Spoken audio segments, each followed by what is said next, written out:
Record भइरहेछ। अब यो मेरो मोबाइलमा भइरहेछ कि ड्राइभमा भइरहेछ देखाएन, ठिकै छ। ल कार्डियोभास्कुलर सिस्टम है हामीले पढ्नुपर्ने। त्यसमा चाहिँ हाम्रो के छ, फर्स्टमा पढ्नुपर्ने कम्पोनेन्ट भनेको ब्लड भयो। त्यसको हामीले हल्का डिटेल डिस्कस गरेका छौँ। अर्को हुन्छ ब्लड भेसल्स र फाइनली हामी हार्टको बारेमा कुरा गर्छौँ। यो चाहिँ तिम्रो मेन टपिकहरू भयो है कार्डियोभास्कुलर सिस्टमको। अब हामी कार्डियोभास्कुलर सिस्टम चाहिँ एज अ होल सर्कुलेसनको बारेमा पढ्छौँ के। त्यसमा कार्डियोभास्कुलर सिस्टम मात्र होइन, कम्प्लिट सर्कुलेसनको बारेमा पढ्छौँ।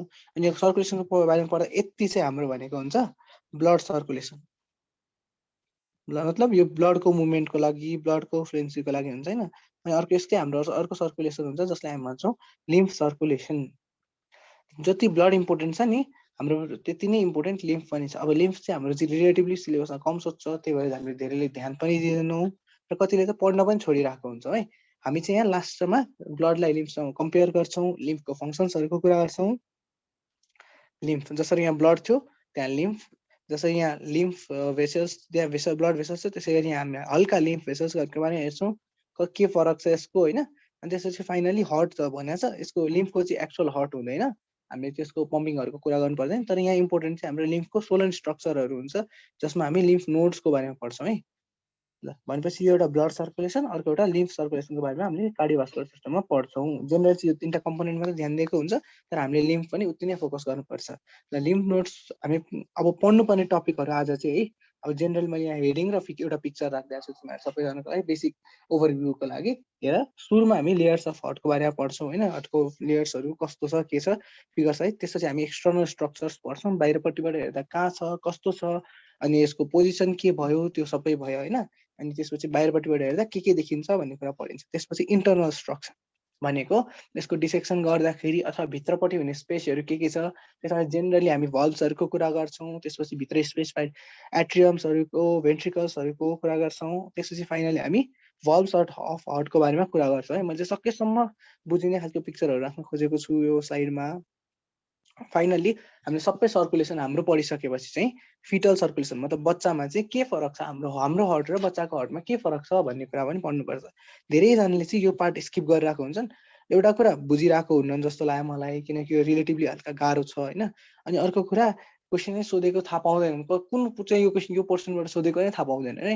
हामी त्यो पनि डिस्कस गर्छौँ आज फिटल सर्कुलेसनको बारेमा। अनि हामी कन्डक्सन अफ इम्पल्स, अब जसले नर्भस सिस्टम राम्ररी पढेको छ नि उसलाई यो केही पनि होइन कन्डक्सन अफ इम्पल्स होइन, कसरी हुन्छ एकदम सिम्पल रहेछ। अब जसले पढाएको छैन उसलाई म हल्का नर्भ इम्पल्स कन्डक्सनको बारेमा भनिदिन्छु र त्यो चाहिँ योसँग कसरी फरक छ भन्ने कुरा पनि हामी यहाँ हेर्छौँ ल। अनि फाइनली हार्ट रेट र यसको रेगुलेसन, हार्ट रेट कति हुन्छ नर्मलमा, एडल्टमा कति हुन्छ, चाइल्डमा कति हुन्छ, कतिलाई एबनर्मल भन्ने, कतिभन्दा कम भयो भने ब्राडिकार्डिया, कतिभन्दा बढी भयो भने ट्याकिकार्डिया, त्यो सबै कुरा पढ्छौँ। त्यसपछि फाइनली यो रेगुलेट केले गर्छ त, बडी कमको केले डिफाइन गर्छ भन्ने कुराहरू हामी फिगरको साथ पढ्छौँ। फाइनली हामी आज कार्डियक साइकलको बारेमा पढ्छौँ। कार्डियक साइकलमा चाहिँ अब यहाँ तिमीहरूले नबुझेको टर्म्स धेरै हुनसक्छ, म सकेसम्म सिम्पल तरिकाले एक्सप्लेन गरिदिन्छु। तिमीहरूलाई जति चाहिने हो त्यति मात्र एक्सप्लेन गरिदिन्छु होइन। मैले बुझाए जति चाहिँ तिमीले बुझ्नुपर्छ यो टपिकमा चाहिँ कार्डियक साइकल। अनि हार्ट साउन्ड्सहरू पनि छ, यो एकदम सानो टपिक हो, एकैछिनमा भइहाल्छ। र इसिजी, अब इसिजी चाहिँ धेरैजना कन्फ्युज पनि हुनसक्छ, कति पढ्ने पनि फिक्स गर्न नसकिरहेको हुनसक्छ। यो पनि आज हामी सकाएर हामी यतिमा चाहिँ आजको क्लास एन्ड गर्छौँ है त। बुझ्यौ, सुन्यौ, बुझ्यौ के छ, बेसिक आइडिया भयो नि हामीले के पढ्नुपर्ने रहेछ के रहेछ भनेर। ल अब यसपछि चाहिँ हामी हार्टको कुरा गरौँ है। ल हार्टको पोजिसन मलाई भन त। ओके, हार्टको पोजिसन भन्नुभन्दा अगाडि मलाई हार्टको बारेमा तिमीलाई के थाहा छ हल्का मलाई भन त। हार्ट भन्ने बित्तिकै दिमागमा के आउँछ? पढाइसँग रिलेटेड है। ल कोही बोलेन हो, अलिक बोल्ने बानी गर है। अब त फिजिकल, अब त अनलाइन क्लास पनि कमै हुन्छ होइन। अब त फिजिकल सुरु हुन लागिरहेछ। अनि फिजिकलमा चाहिँ इन्टरेक्सन त बढी नै हुन्छ होला, तर अब तिमीले बोल्न छोड्यौ, बोलिराखेनौ, इन्टरेक्ट गरिराखेनौ भने चाहिँ त्यति धेरै याद हुन्न है, अलिक पछाडि परियो जस्तो हुनसक्छ। मस्त इन्टरेक्सन गर्ने, भोलि पढ्ने। एउटा कुरा अल्छी लाग्दैन, अनलाइन क्लासमा पनि अल्छी लाग्दैन इन्टरेक्सन गरियो भने। अर्को कुरा पढेको याद हुन्छ है त। ल हार्टको बारेमा भन्दाखेरि फर्स्टमा सबैजनालाई थाहा हुने पम्पिङ अर्ग्यान, यसको बारेमा त मैले केही भन्नु पर्दैन। पम्पिङ अर्ग्यान यसले के पम्प गर्छ, बेसिकबाट भनिरहेको छ है तिमीहरूको अन्डरस्ट्यान्डिङबाट। अरू भाइ बहिनीहरूले क्वेसन सोद्धाखेरि के एन्सर दिएको थिएँ त्यही अनुसार नै भनिदिइरहेको छु।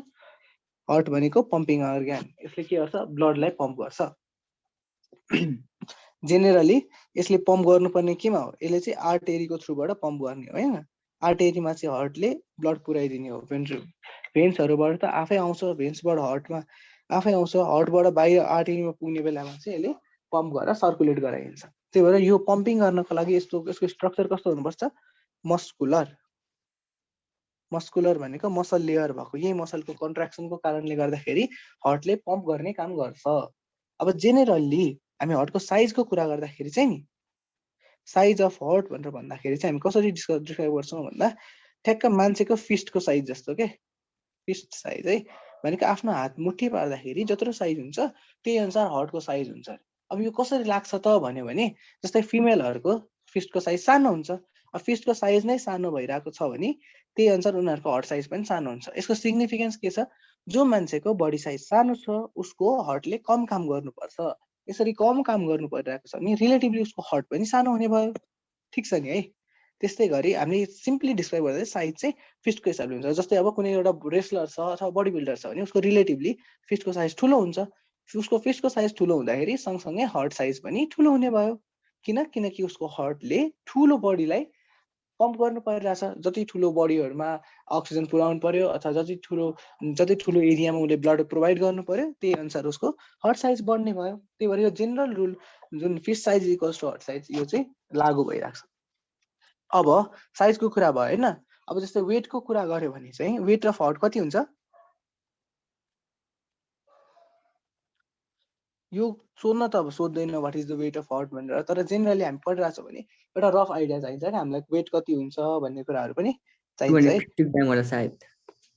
ओके, यस्तो छ है, 250 देखि 300 ग्राम चाहिँ फिमेलको लागि। हामीले अघि कुरा गऱ्यौँ नि, रिलेटिभली फिमेलको बडी साइज सानो हुन्छ त्यही अनुसार हार्ट पनि सानो हुन्छ भन्यो भनेपछि फिमेलको लागि चाहिँ 250 टु 300 ग्राम, मेलको लागि चाहिँ 300 टु 350। यो जेनरल कुरा हो। अब जस्तै कोही बडी बिल्डर छ, एथलिट छ भने योभन्दा बढी हुनसक्छ, अथवा कोही हल्का मालनरिस छ भने योभन्दा कम पनि हुनसक्छ। अब हेर, लेयर्स अफ हार्ट पढ्नुभन्दा अगाडि हल्का यसको पोजिसन हेर ल। जस्तै हार्टलाई हामीले एक्सप्लेन गर्दाखेरि यति पार्ट भन्दा नि यो माथिको यो थोरेक्स भयो, यो एरिया पार्ट हटाऊ होइन, यो यति पार्ट छ, यति पार्ट चाहिँ हाम्रो हार्ट हो है। अब यसको पोजिसन हेऱ्यौ भने तिमीले यो कहाँ छ भन त ठ्याक्कै। म यहाँ हल्का अब यस्तो खालको भयो होइन। अब जस्तै यो हाम्रो ह्युमन बडी भयो, अप्पर बडी होइन। अब यो कन्डिसनमा हामीले के गर्छ, यसलाई दुईटा भागमा डिभाइड गर्न सकिन्छ कि यसरी अप्पर बडीलाई। फर्स्टमा चाहिँ थोरासिक क्याभिटी अनि दोस्रो चाहिँ एब्डोमिनल क्याभिटी, हल्का ठुलो हुन्छ थोरासिक क्याभिटी है, अनि त्यसपछि एब्डोमिनल क्याभिटी, अनि त्यस्तै गरी तल अर्को पनि क्याभिटी हुन्छ जसलाई हामी भन्छ पेल्भिक क्याभिटी। टोटल हाम्रो शरीरमा भने 3टा क्याभिटी हुन्छ होइन। अब यो 3टा क्याभिटीमा चाहिँ हार्ट चाहिँ कुन क्याभिटीमा लाइ गर्ने भयो, थोरेक क्याभिटीमा, थोरासिक क्याभिटीमा हार्ट लाइ गर्ने भयो। अब यहाँ ठ्याक्कै तिमीले रिब्सहरू हेऱ्यौ भने नि हार्ट चाहिँ तिम्रो T5 देखि लिएर T8 रिजनसम्म एक्सटेन्ड गरिरहेको हुन्छ कि ठ्याक्कै मेडिस्टिनल स्पेस लिएर। हामीले रेस्पिरेटरी सिस्टम पढ्दाखेरि मेडिस्टिनल स्पेसको त कुरा गरेका छौँ, ठ्याक्कै यो दुईटा लङ्स बिचको स्पेसलाई हामीले भनेको थियौँ। अनि हामीले पढ्दाखेरि के पनि भनेको थियो, यो जुन यो लेफ्ट लङ छ यो लेफ्ट लङमा चाहिँ हल्का डिप्रेसन हुन्छ जसलाई हामीले के हुन्छ भनेको थियौँ, कार्डियाक नच भनेको थियो, याद छ नि है।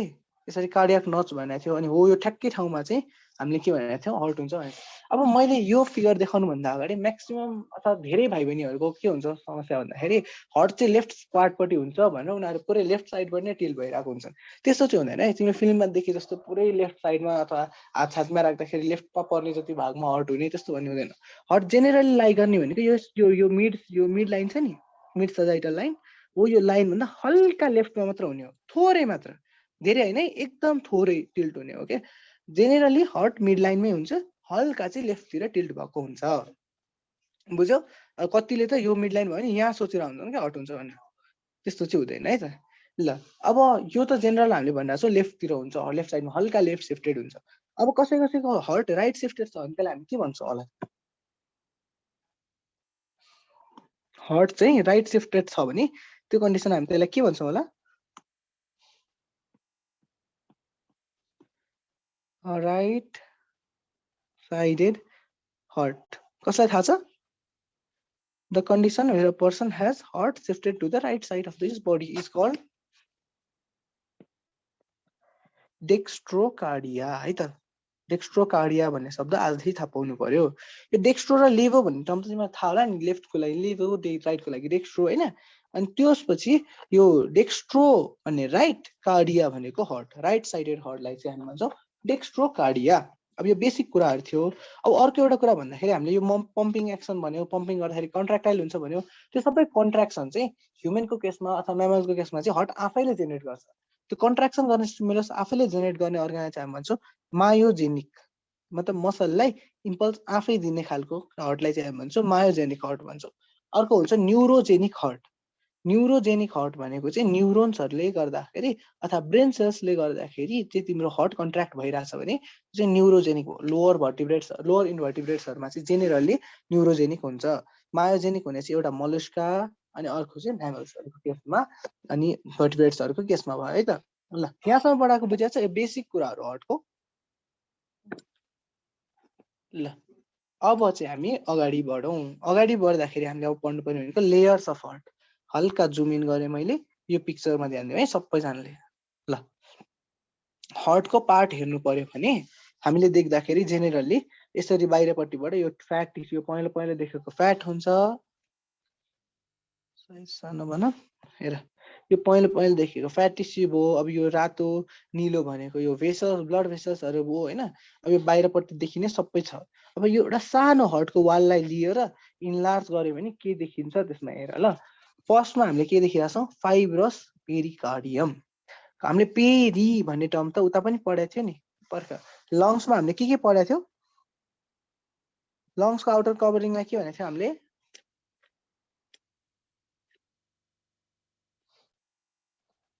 लङ्सको कभरिङलाई हामीले के भनेको थियौँ, के थियो, प्ल्युरा है। त्यसमा हामीले के भनेको थियो, पेराइटल प्ल्युरा र भिसेरल प्ल्युरा भनेको थियो होइन। अब यसमा चाहिँ हामीले पेरिकार्डियम भनेर पढ्छौँ। पेरी भनेको एराउन्ड, कार्डियम भनेको हर्ट। अब यस्तो अरू पनि हुन्छ, पेरिओस्टियम हुन्छ, पेरिकोन्ड्रियम हुन्छ। सबै ठाउँमा पेरी भनेको चाहिँ एराउन्ड पेरिमिटरमा अनि कार्डियम भनेको चाहिँ त्यो अर्ग्यानलाई बुझाउने भयो। अब लङ्सको सँगै रिलेट गर्न सकिन्छ। जस्तै त्यसमा के थियो हाम्रो, पेराइटल प्ल्युरा र भिसेरल प्ल्युरा थियो होइन। अब यहाँ हेऱ्यो भने के हुन्छ, पेराइटल पेरिकार्डियम र भिसेरल पेरिकार्डियम। अब फिगरमा पनि हेर ठ्याक्क छुट्टिन्छ क्या तिम्रो, दुईटा पेरिकार्डियम बिचमा स्पेस हुन्छ। जसरी लङ्समा हाम्रो प्ल्युराको बिचमा प्लुरल क्याभिटी थियो नि, त्यस्तै गरी हाम्रो यहाँ के हुन्छ, पेरिकार्डियल क्याभिटी। बुझ्यौ, पेरिकार्डियल क्याभिटी हुन जान्छ।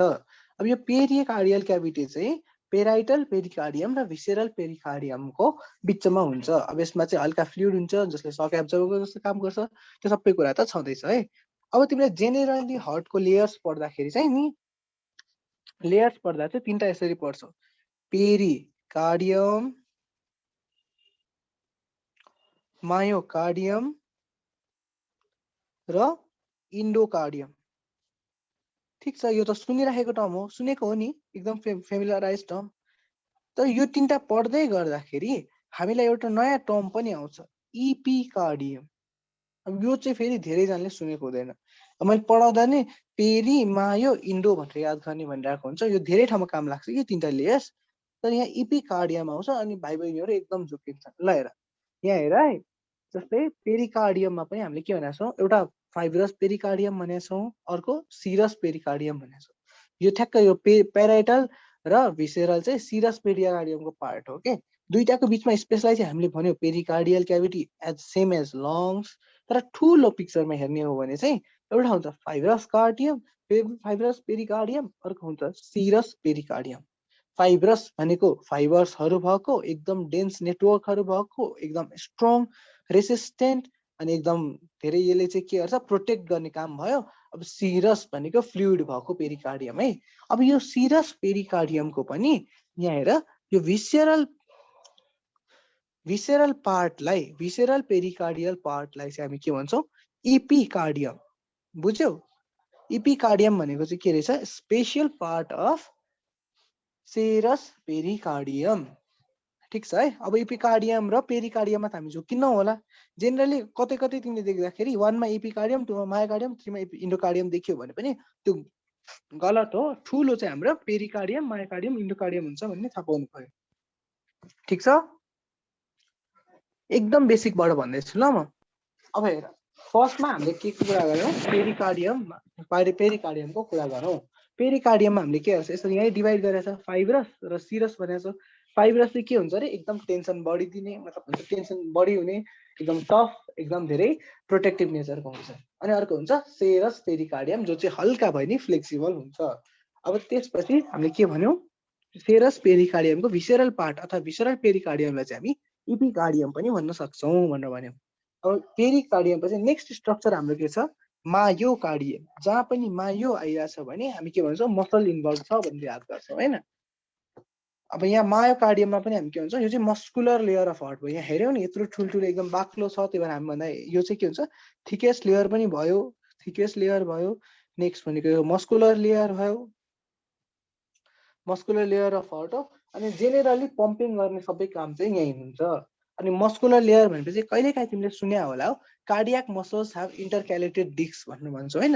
अब त्यही भएर कहिलेकाहीँ झुक्काउनलाई नि हामीलाई के सोध्छ, intercalated disc are found in, intercalated disc are found in, यस्तो पनि सोधिरहेको हुन्छ क्या हामीलाई। अब हामीले के भन्न सक्नुभयो, इन्टरक्यालेटेड डिस्क त के हुन्छ, कार्डियाक मसलमा।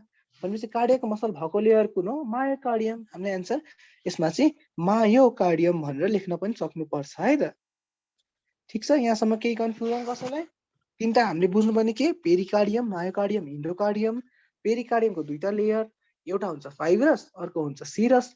सिरसको भित्रपट्टिको मतलब यो पेराइटल र भिसरलमा भिसरल पार्टलाई हामीले के भन्यौँ, एपिकार्डियम भन्यौँ। त्यसपछि नेक्स्ट भनेको मायोकार्डियम थियो। मायोकार्डियमको इम्पोर्टेन्ट भनेको मिडल थिकेस्ट लेयर भयो। अब यो यसमा मसल हुन्छ, त्यो मसलले कन्ट्राक्सन गराउँछ, त्यही मसलभित्र इन्टरक्यालेटेड डिस्क हुन्छ। यो सबै कुरा हाम्रो बेसिक छ है त। र अब यसपछिको थर्ड भनेको इन्डोकार्डियम, यो चाहिँ इनर मस्ट लेयर। अब यसको एउटा याद गर्नुपर्ने कुरा चाहिँ हामीले चाहिँ यो केले बनेको हुन्छ भनेर थाहा पाउनुपर्छ हैन। Endocardium is generally made up of squamous cells, squamous cells है। अब यो स्क्वामस एपिथेलियमलाई हामी कहिलेकाहीँ टेसिलेटेड एपिथेलियम पनि भन्छौँ के। टेसिलेटेडको मिनिङ वेभी, त्यही भएर वेभी मार्जिन भएको हुनाले कहिलेकाहीँ हामी भन्दाखेरि टेसिलेटेड एपिथेलियम भनेर पनि डिस्क्राइब गर्छौँ। ल कसैको केही आवाज आएको छैन, रेकर्ड भइ सुनिरहेछौ नि, बुझिरहेछौ? Yes, sir. बुझिरहेछु भने त ठिकै हो। फेरि दाइले के पढाउनु भयो, केही पढाउनु बुझिएन, फेरि रेकर्डिङ हेरेर बुझ्छु भनेर बसिरहेको छु भने चाहिँ रेकर्डिङ हेरेर झन् नबुझिन सक्छ है त। ल फलो एलोङ है। ल अब यो हामीले जेनरल पढिसकेपछि अब हामीले पढ्नुपर्ने भनेको एक्सटर्नल स्ट्रक्चर्स अफ हार्ट, अथवा अब यो पोजिसनको हामीले कुरा गरिहाल्यौँ, कहाँ हुन्छ, मेडिस्टाइनल क्याभिटीमा हुन्छ, कसरी एक्जिस्ट गर्छ भन्ने कुरा पनि हामीले डिस्कस गरिसक्यौँ। कसरी एक्जिस्ट गर्छ भन्ने कुरा पनि डिस्कस गरिसक्यौँ। कार्डियाक नर्भ्सको बारेमा पनि कुरा गरिसक्यौँ हैन। अब यसको हामीले अब डिस्क्राइब गर्नुपर्ने कुरा चाहिँ बाहिरपट्टिबाट देखिँदा कस्तो हुन्छ। ल यो फिगरमा ध्यान देऊ ल। यो चाहिँ ठ्याक्कै बाहिरपट्टिबाट देखियो भने हामीले के देखिन्छ भन्ने कुरा हो। अहिलेसम्म कतिपट्टि काटेको छैन नि त। जबसम्म हामीले काटेको छैन हामीले अरिकल्स भेन्ट्रिकल्स देखाउन अलिक गाह्रो हुन्छ के। ल एउटा कुरा है सबैजनालाई, हामी एक्सटर्नल स्ट्रक्चर पढ्दाखेरि अरिकल्स, भेन्ट्रिकल्स अथवा एट्रिया भनेर पढ्छौँ हैन। मलाई यो बिच डिफरेन्स के छ सुनाउ त। अरिकल्स र एट्रिया बिच के फरक छ? एउटै हो, दुईटै? तिमीले अहिलेसम्म पढ्दाखेरि केही डिफरेन्स भेटाएको छ? अब एउटै थियो भने दुईटा नाम दिनु पर्थ्यो त।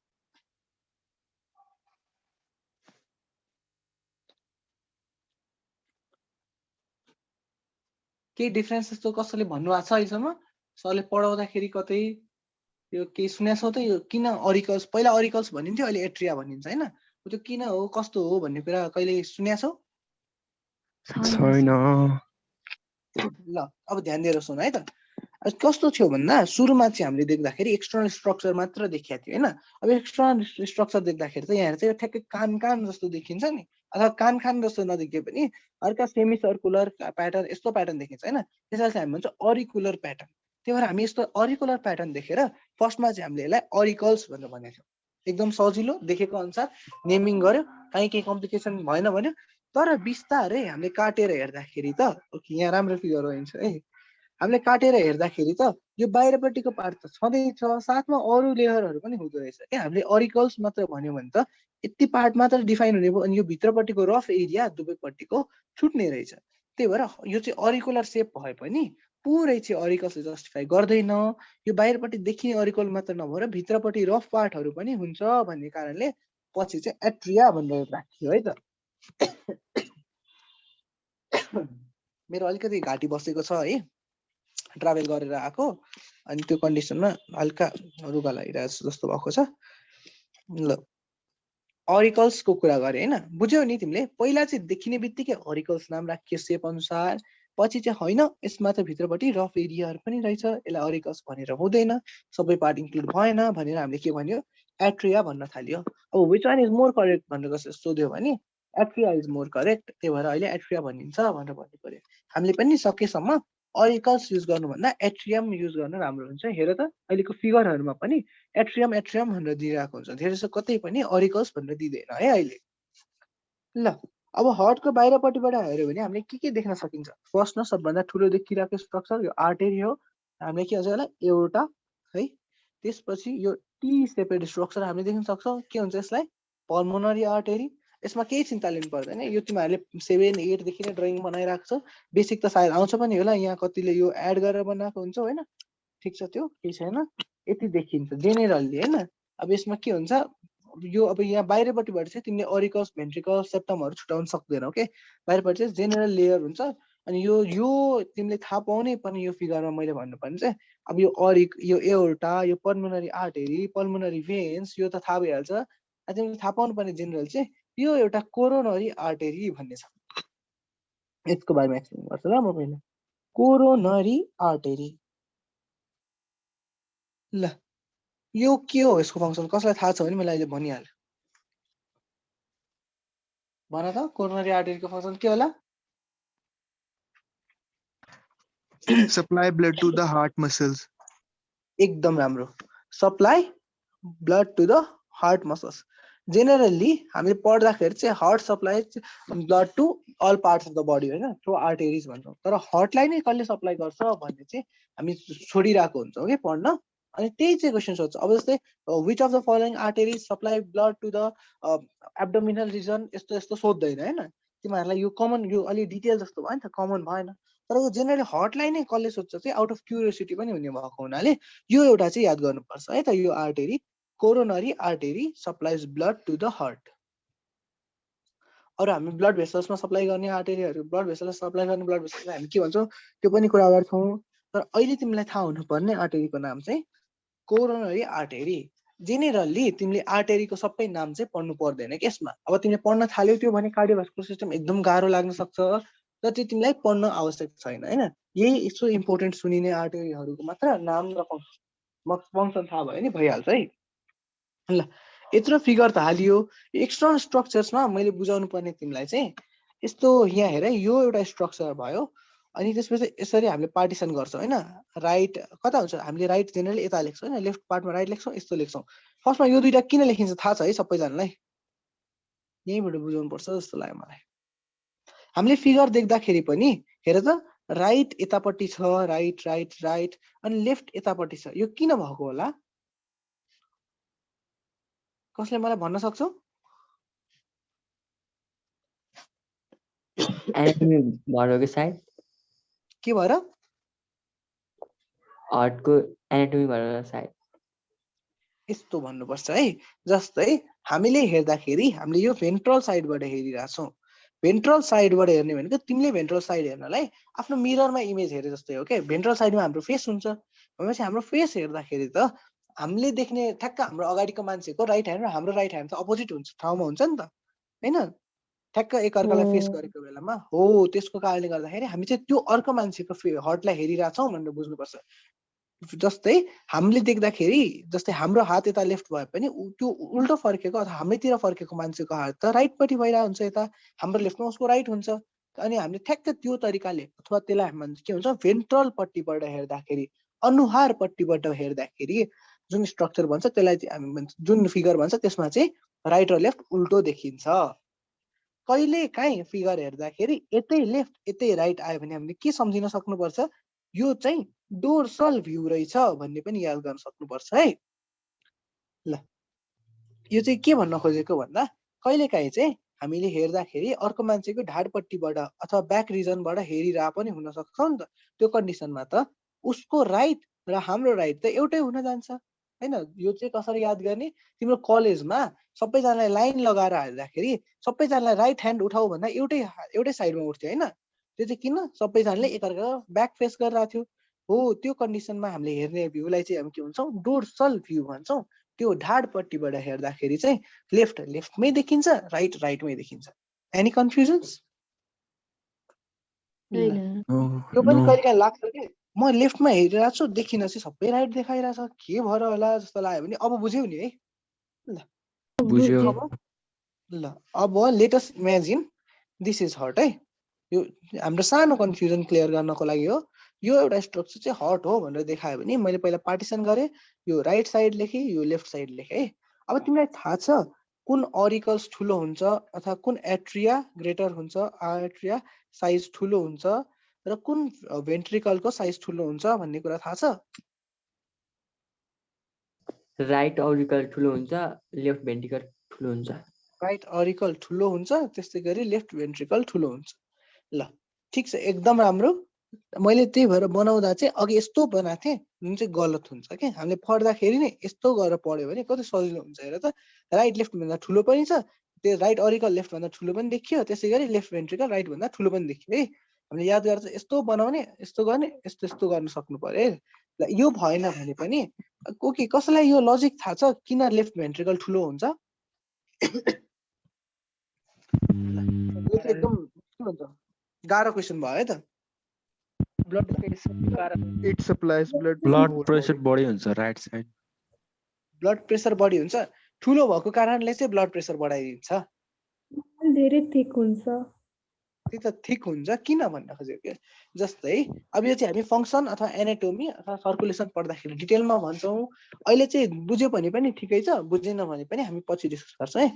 जस्तै हाम्रो के हुन्छ राइटपट्टि त इम्प्योर ब्लडहरू आउँछ सबै ठाउँबाट, भनेपछि राइटपट्टिको काम भनेको कलेक्सन मात्र भयो कि यहाँबाट।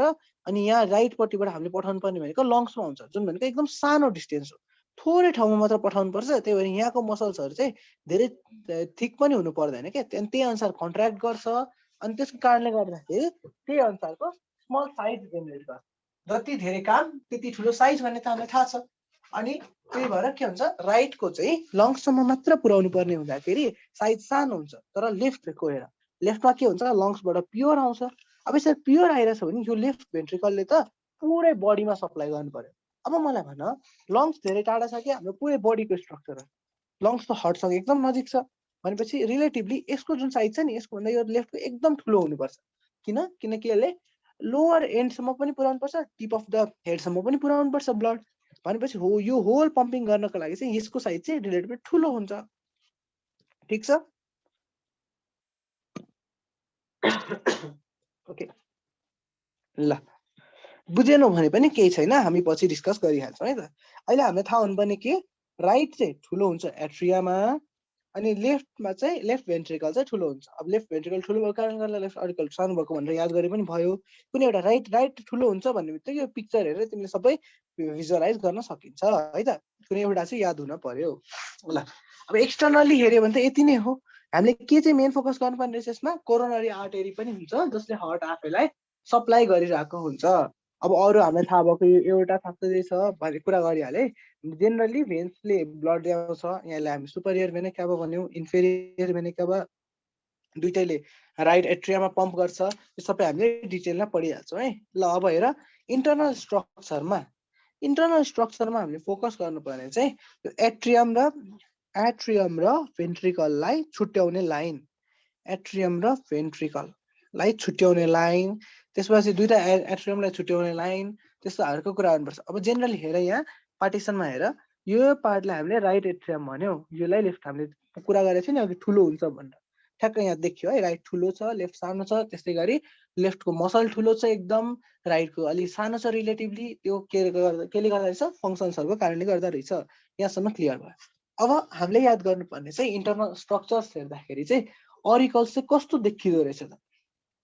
अब हेर अरिकल्समा चाहिँ के हुन्छ, जेनेरली भेनिकाभाहरूबाट ब्लड आउँछ। अब राइटको कुरा गर्दाखेरि राइटमा चाहिँ त्यो चाहिँ भेनिकाभाबाट ब्लड आउँछ भनेपछि यो चाहिँ एउटा सानो रिजर्भोयर जस्तो भयो क्या। रिजर्भोयर भनेको केही कुरा पनि यहाँ आइरहेछ खनिरहेछ अनि यहाँबाट अर्को ठाउँमा डिस्प्लेस भइरहेछ। अरिकल्समा चाहिँ कहाँ कहाँबाट आउँछ त, एउटा सुपेरियर भेनिकाभा, अर्को इन्फेरियर भेनिकाभा, अनि अर्को हार्टकै ल्याउने खालको हुन्छ जसलाई हामी कोरोनरी साइनस भन्छौँ। अब याद भए पनि ठिकै छ, यो टर्म थाहा नभए पनि केही समस्या भएन। अहिलेको कोरोनरी आर्टेरी चाहिँ थाहा हुनै पर्यो, यो अरू टर्म यो कोरोनरी साइनस भन्ने चाहिँ थाहा नभए पनि भयो है त। फर्स्टमा रिजर्भोयर जस्तो काम गर्छ, राइट एट्रियाको कुरा गरिरहेको छ हामी। राइट एट्रियामा ब्लड कहाँबाट आउने भयो, सुपेरियर भेनिकाभा, इन्फेरियर भेनिकाभा र कोरोनरी साइनसबाट आउन सक्छ है त। अब सबै ठाउँबाट ब्लड यहाँ आउँछ, यहाँ कलेक्ट भयो है ब्लड। अब के हुन्छ, यो पार्ट र राइट एट्रिया र राइट भेन्ट्रिकल छुट्याएको हुन्छ के। यो ठ्याक्क यस्तोलाई चाहिँ हामी भन्छौँ अरिकुलो भेन्ट्रिकुलर सेप्टम अथवा एट्रियो भेन्ट्रिकुलर सेप्टम। मतलब एट्रियालाई भेन्ट्रिकलसम्म छुट्याउने सिस्टम सेप्टम है।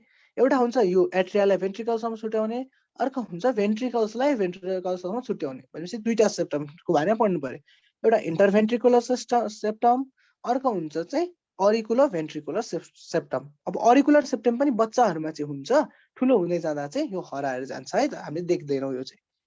ठिक छ, अरिकुलर भेन्ट्रिकुलर सेप्टम र इन्टरभेन्ट्रिकुलर सेप्टम हुन्छ भन्नु पर्यो। यो त नामले नै बुझाउँछ, अरिकललाई भेन्ट्रिकलसम्म छुट्याउने, लेफ्ट अरिकुलर भेन्ट्रिकुलर भनेको लेफ्ट साइडमा भएको, राइट भनेको राइट साइडमा भएको।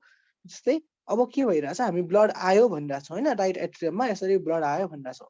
अब यो त्यसपछि कुनै तरिकाले यो राइट भेन्ट्रिकलमा ब्लड जान्छ, यहाँसम्म त हामीलाई समस्या छैन। त्यतिखेर एउटा भल्भ जस्तो हुन्छ, त्यो खुल्छ, हामी त्यसको बारेमा डिटेलमा पछि कुरा गर्छौँ। अहिले चाहिँ के थाहा पाउनु पर्यो, फर्स्टमा इम्प्योर ब्लड हाम्रो शरीरबाट सबैतिरबाट दुईटा भेनिकाभाको थ्रु हुँदै राइट एट्रियममा आउँछ, अनि हार्टको आफ्नै इम्प्योर ब्लड चाहिँ यो कोरोनरी साइनस हुँदै राइट एट्रियममा आउँछ। अब यो राइट एट्रियममा आएपछि त्यो राइट भेन्ट्रिकलमा जाने भयो। एट्रियम चाहिँ एकछिन स्टप गर्ने अथवा बस्ने ठाउँ भयो कि, त्यो रोकिने ठाउँ भयो, पज लिने ठाउँ भयो, सबै आएर त्यहाँ बस्ने भयो एकछिन। त्यसपछि राइट भेन्ट्रिकलमा गयो। अब राइट भेन्ट्रिकलमा चाहिँ के हुन्छ तिम्रो भन्यो भने, राइट भेन्ट्रिकलमा चाहिँ यो ब्लडलाई अब पम्प गर्नुपर्ने मसल्सहरू हुन्छ। अब यहाँ मसल्सहरू हुन्छ, यो मसलले चाहिँ यो राइट भेन्ट्रिकल कन्ट्र्याक्ट गर्छ है, यसरी हामी कन्ट्र्याक्ट गर्छ। अब यो कन्ट्र्याक्ट गरेपछि ठ्याक्क यो पल्मोनरी आर्टेरीमा चाहिँ त्यो इम्प्योर ब्लड हामीले प्रोभाइड गरिदिन्छौँ। राइट भेन्ट्रिकल्सले चाहिँ इम्प्योर ब्लडलाई पल्मोनरी आर्टेरीमा पठाउँछ, इम्प्योर टु पल्मोनरी आर्टेरी।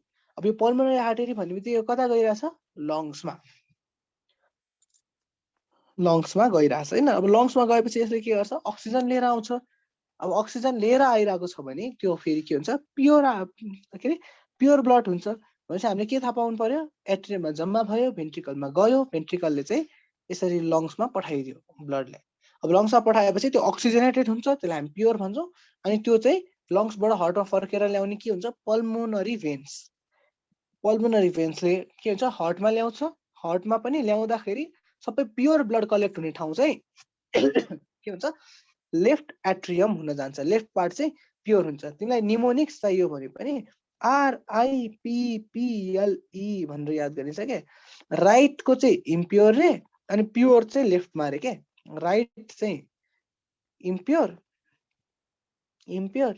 अनि लेफ्ट चाहिँ प्योर। अब यसरी यति सानो कुरालाई निमोनिक्स बनाउनु पर्यो भने त हेर गाह्रो छ, तै पनि यसरी तिमीले याद गर्न सक्छौ रिपल भनेर है। राइट चाहिँ इम्प्योर साइडको लागि, प्योर चाहिँ लेफ्टमा हुन्छ। ल लङ्समा पुग्यो, फर्केर आउँदाखेरि एट्रियममा के हुन्छ, प्योर ब्लड कलेक्ट भयो। अब यो प्योर ब्लड चाहिँ केमा पुग्नु पर्यो, भेन्ट्रिकल्समा पुग्छ, लेफ्ट भेन्ट्रिकल्समा।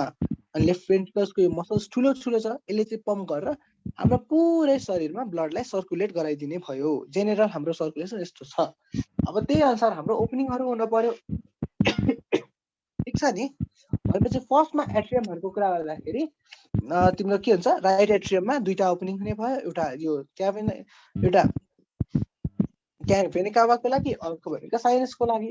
अब जेनरल यो भयो होइन, एट्रियम ठुलो सानोको कुरा भयो, मस्कुलर नन मस्कुलरको कुरा भयो, अनि त्यसपछि गार्ड गर्ने भ्याल्भ्सहरू हुन्छ जसको हामी पछि डिटेलमा कुरा गर्छौँ है त। जेनरल सर्कुलेसन बुझ्यो। फर्स्टमा right atria, right ventricle, lungs, left atria, left ventricle, whole body. ल अब चाहिँ हामी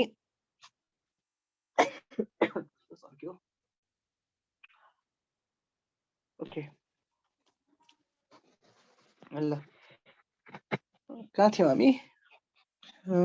सर्कुलेसनको कुरा गरेँ। इन्टरनल स्ट्रक्चरमा त्यही हो, ठ्याक्कै हामीले छुट्याउन के सक्नु पर्यो, एट्रिया भेन्ट्रिकल्स त्यो कसरी छुट्टिन्छ, सेप्टम हुन्छ ठ्याक्कै, अनि दुईटा भेन्ट्रिकलको बिचमा पनि सेप्टम हुन्छ, त्यसले चाहिँ हाम्रो छुट्याइदिने भयो के केमा छ भनेर। ओके अब चाहिँ हामी भल्भ्सहरूको कुरा गर्छौँ ल। यहाँ हल्का कुरा छुटेको छ, त्यसलाई म यो भल्भसँगै कभर गरिदिन्छु है। यो फिगरमा हल्का एक्सप्लेन गरेर त्यसलाई म कभर गरिदिन्छु। ल हेर, अहिलेसम्म हामीलाई के थाहा छ, एट्रिया भन्ने थाहा छ, अनि भेन्ट्रिकल्स भन्ने थाहा छ। राइट एट्रिया ठुलो, लेफ्ट भेन्ट्रिकल ठुलो भन्ने कुरा नि थाहा छ। अब यहाँ चाहिँ हामी भल्भ्सको कुरा गर्छौँ। भल्भ्सलाई चाहिँ तिमी ठ्याक्कै डोर जसरी अथवा ढोका जसरी क्याल्कुलेट गर्न सक्छौ। फर्स्टमा ब्लड कलेक्ट भएको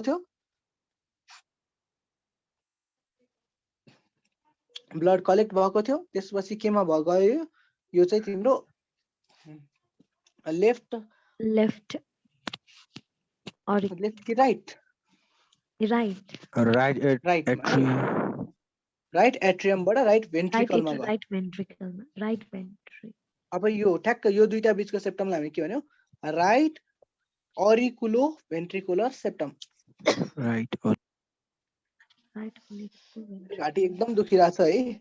म यो यति सकाएर आज हामी क्लास लिभ गर्छौँ होला। ल के गर्न सकिन्छ, एकचोटि हेरौँ, 5 मिनट ब्रेक लिउँ, अनि भएन भने क्लास लिभ गर्नुपर्छ। ल अहिले यो चाहिँ सकाइहालौँ है। जस्तै के छ, राइट एट्रियम, राइट भेन्ट्रिकल, सेप्टमलाई हामीले के भन्यो, राइट एट्रिकुलर भेन्ट्रिकुलर सेप्टम अथवा राइट एट्रियो भेन्ट्रिकुलर सेप्टम। अब के भन्छ, यसलाई गार्ड गर्ने चाहिँ ढोका हुन्छ अथवा भल्भ हुन्छ। त्यो भल्भलाई चाहिँ हामी भन्छौँ ट्राइकस्पिड भल्भ। ट्राइकस्पिड भल्भ है। यो चाहिँ ठ्याक्कै नाम याद हुनुपर्छ कि हामीले लेफ्ट कुन राइट कुन होइन, यसको अर्को नाम छ भने त्यो नामको है, नामको बारेमा थाहा पाउँछ। अब यो ट्राइकस्पिड किन भनेको भन्दा ठ्याक्कै तिनवटा कस्प जस्तो सेपको हुन्छ कि, ठ्याक्कै यस्तो खालको राउन्ड सेपेड हुन्छ।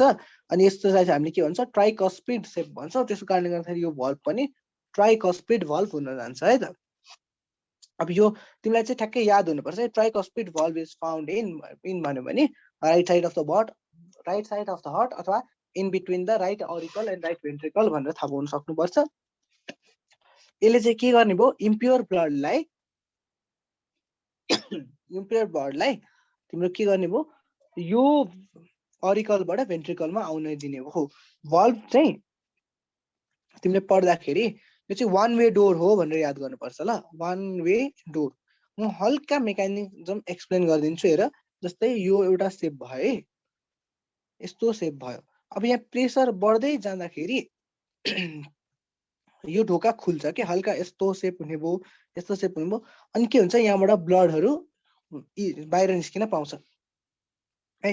यो नर्मल कन्डिसनमा तिम्रो यहाँ बडी ब्लड भयो भने एट्रियामा यसरी भल्भहरू खुल्छ। तर अब यो फेरि उल्टो डिरेक्सनमा जान खोज्यो भने, यताबाट प्रेसर लाग्यो भने खुल्नुको सट्टा अझ बढी बन्द हुन्छ। बुझिन्छ नि, यो दुइटैलाई यतै ढकालिरहेछ भनेपछि ढोका अझ बढी हुन्छ। तिम्रो घरको ढोका पनि एकपट्टि खुल्ने हुन्छ नि, एकपट्टि ढकाल्यो भने खुल्छ, अर्कोपट्टिबाट ढोकाल्यो भने जति गरे पनि खुल्दैन। सेम बुझ्ने क्या यहाँ पनि।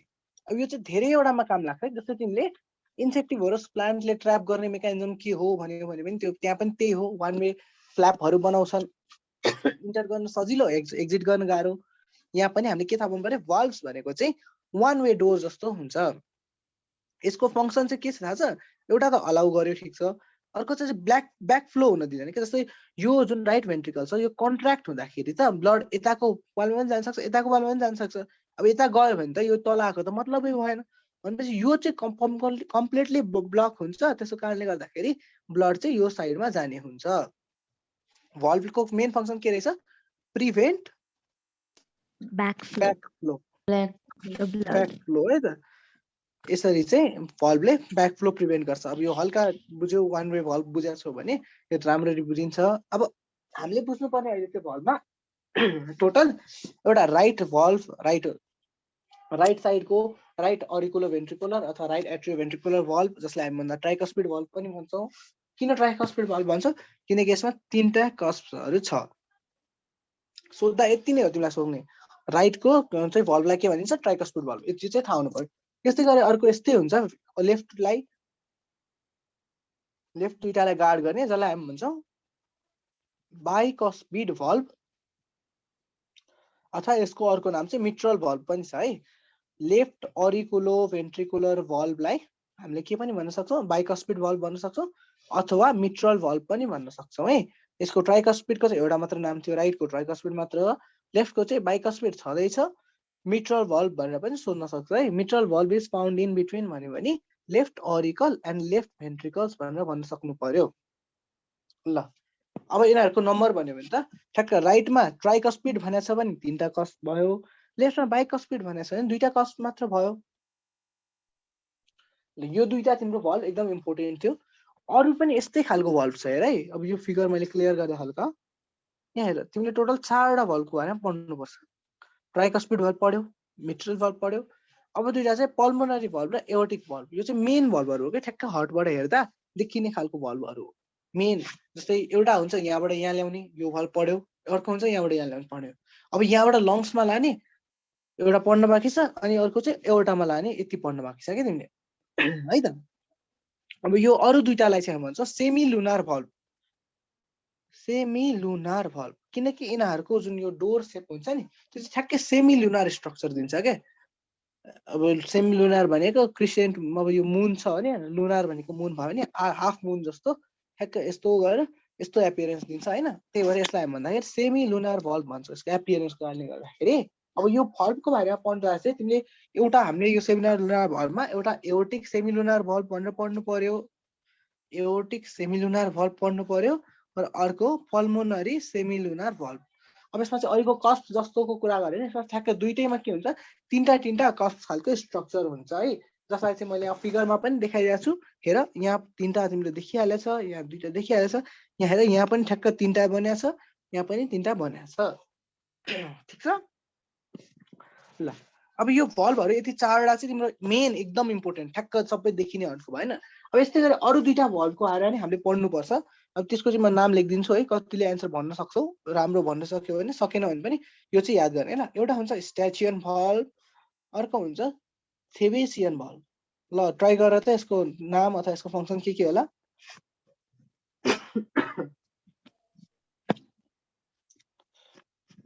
के होला भन त? स्ट्याचियन भल्भ कहाँ हुन्छ? एयरमा एयरमा स्ट्याचियन ट्युब हुन्छ। धेरैजनाले त्यही भएर बिगार्छन्। यो त होइन, मैले पनि मेरो फर्स्ट चोटिको एक्जाममा बिगारेको क्वेसन थाहा छ। मैले पनि सेम गेस गरेको थिएँ, स्ट्याचियन भनेको जस्तो एयरमा हुन्छ। पक्कै पनि यो एयरको भल्भ होला भनेर सोचिरहेको थिएँ, त्यस्तो हुँदैन है। स्ट्याचियन हो, कसले भन्यो? एकदम करेक्ट एन्सर तिम्रो। Eustachian valve is present in inferior vena cava. अरू डिटेल चाहिँ केही चाहिएन, यति इन्फेरियर भेना काभा भन्ने चाहिँ थाहा पाउनु पर्यो है त। अब यो अहिलेको जस्तो यस्तो डिटेलमा हामीले चाहिँदैन, यो चाहिँ हामीले देखिराख्ने एकदम मेजर फङ्सन भएको। यो चाहिँ सोध्न मिल्ने क्वेसन हो क्या। अब झुकाउन सकिन्छ नि त स्ट्याचियन भनेर, अनि जुनमा झुकाउन सकिन्छ त्यो सोधिराखेको हुन्छ क्या। अनि एकचोटि सोधेको पनि छ, स्ट्याचियन भल्भ इज फाउन्ड इन भनेर सोध्यो भने एयर लेख्ने होइन, एन्सर हुन्छ हार्ट है त। ठ्याक्क इन्फेरियर भेना काभा। अब इन्फेरियर भेना काभा पनि छ एन्सर भने त इन्फेरियर भयो, छैन भने हार्ट भनेर पनि हुन्छ कहिले काहीँ। ल यो इन्फेरियर भेना काभामा चाहिँ यो ठ्याक्क ब्याकफ्लो प्रिभेन्ट गर्ने भल्भलाई चाहिँ हामी भन्छौँ स्ट्याचियन भल्भ। अब अर्को थेबेसियन भल्भ। यसको बारेमा थाहा छ? Coronary sinus. Opening of coronary sinus. Opening of coronary sinus. Coronary sinus यो पनि तिमीले के थाहा पाउनु पर्यो, हर्टमै हुन्छ भनेर थाहा पाउनु पर्यो है त। ल एउटा कुरा है, यो सबै तिमीले जुन भल्भहरू देखिरहेको छौ नि होइन, अथवा यस्तो तिमीले याद गर्न सक्छौ, हर्टमा भन्दा बाहेक ठाउँमा एक्सेप्ट फर हर्ट अरू सबै ठाउँमा चाहिँ भल्भ्स आर प्रेजेन्ट। भल्भ्स आर प्रेजेन्ट केमा हुन्छ भल्भ्स? आर्टेरी कि भेनमा?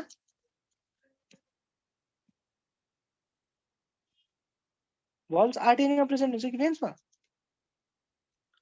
भेन्समा है त। जस्तै यो कोरोनरी साइनस भनेको पनि हर्टको ब्लडलाई ड्रेन गर्ने हो क्या, हर्टमा भएको इम्प्योर ब्लडलाई हटाउने, जस्ट लाइक भेन्स। त्यही भएर ठ्याक्कै थाहा पाउने अहिलेको कोरोनरी आर्टेरीमा भल्भ थिएन, कोरोनरी भेन्स अथवा कोरोनरी साइनसमा चाहिँ भल्भ हुँदो रहेछ।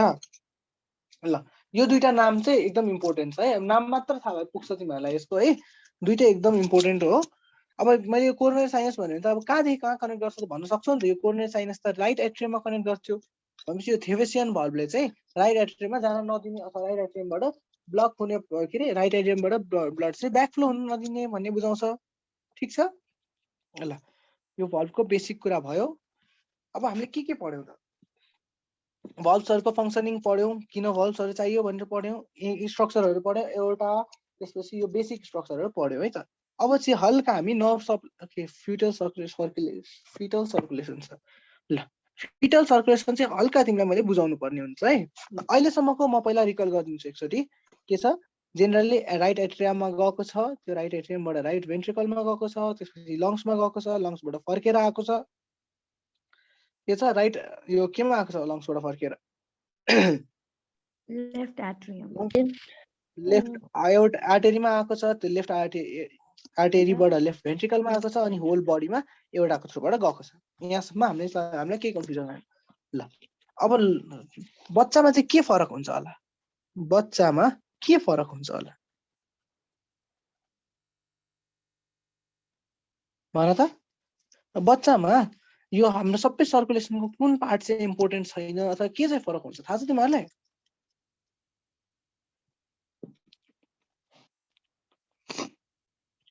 ओके, बच्चामा चाहिँ हर्ट चाहिँ जेनरली अब जस्तै हर्टले के गर्नुपर्ने हो? इम्प्योरलाई प्योर बनाउनु पर्ने होइन, इम्प्योरलाई प्योर बनाउनु पर्ने हो। के को हेल्प लिएर? लङ्सको हेल्प लिएर। हर्ट चाहिँ फङ्सन गर्छ बच्चामा। अझ in fact heart is the first organ to develop in child होइन, 22 डेजको एराउन्डमै बनिसकेको हुन्छ। तर लङ्स चाहिँ जन्मिएर रुन नथालेसम्म अथवा मान्छे बच्चा डेलिभरी नभएसम्म लङ्स फङ्सनिङ हुँदैन क्या। लङ्स चाहिँ नन फङ्सनल हुन्छ होइन, मतलब लङ्सले काम गर्दैन। लङ्समा चाहिँ फ्लुइड फिल्ड स्पेस हुन्छ क्या, यो लङ्स पुरै टालिएर बसे जस्तो हुन्छ। भनेपछि जुन ठाउँमा अब उसले त लङ्सको त काम छैन नि त, किनकि ऊ त के छ यो सबै पुरै बडी त उसको सर्टेन फ्लुइडमा, एमनियोटिक फ्लुइडमा यो के अरे फ्लुइडमा बसिरहेको छ। भनेपछि कतै पनि एयर छैन भन्नुको मतलब त यो लङ्सले कहीँबाट पनि एयर लिँदैन। भनेपछि यो कन्डिसनमा लङ्स काम गरिरहेको छैन भनेपछि हर्टले पनि यो लङ्सलाई पुर्याउनु पर्ने त त्यति जरुरी छैन। भनेपछि यो बच्चामा चाहिँ अरू फरक त्यस्तो केही हुँदैन स्ट्रक्चरमा, बस लङ्समा चाहिँ जाने बन्द हुन्छ दुवै साइडमा होइन। अब लङ्समा जाने बन्द भइरहेछ भने यसले लगेको ब्लड कहाँ पुर्याउँछ त? त्यो पनि केही चाहियो। भनेपछि यसले ब्लड चाहिँ लान्छ, अनि यो एउटा डक्ट जस्तो बनाउँछ कि ठ्याक्कै, अनि त्यसलाई चाहिँ एउटामा गएर खनाइदिन्छ। लङ्समा लगेको ब्लड सबैलाई एउटामा खनाइदिन्छ, एउटाले फेरि डिस्ट्रिब्युट गर्ने भयो। भनेपछि यो ठ्याक्कै यो डक्टलाई चाहिँ हामी के भन्छौँ? Ductus arteriosus. डक्टस आर्टेरियोसस बुझ्यौ यो वर्ड? यो चाहिँ के रहेछ? एउटा डक्ट रहेछ, यसले चाहिँ लङ्समा जान नदिकन सिधै ब्लडलाई एउटामा पुर्याइदियो। सबै प्योर ब्लड नै आउँछ, इम्प्योर ब्लड फेरि के हुन्छ? प्लासेन्टाबाट बाहिर जान्छ। मदरले प्युरिफाई गर्ने हो बच्चाको लागि त, भनेपछि बच्चाको हर्टले त प्युरिफाई गर्ने काम छैन। भनेपछि लङ्समा जाने जति सबै ब्लड चाहिँ केमा जान्छ? एउटामा जान्छ through a duct. That duct is known as ductus arteriosus. यो पिक्चरबाट क्लियर हो है। यो पार्टलाई फोकस गर। ठ्याक्क यहाँ जानुपर्ने ब्लडलाई झ्याप्पै यहीँ रोकिदियो अनि यसलाई माथि पठाइदियो। ठिक छ? हो, यो डक्टलाई चाहिँ हामी के भनौँ? Ductus arteriosus. यो एउटा डिफरेन्स छ बच्चाहरूमा, यो खुल्ला हुन्छ।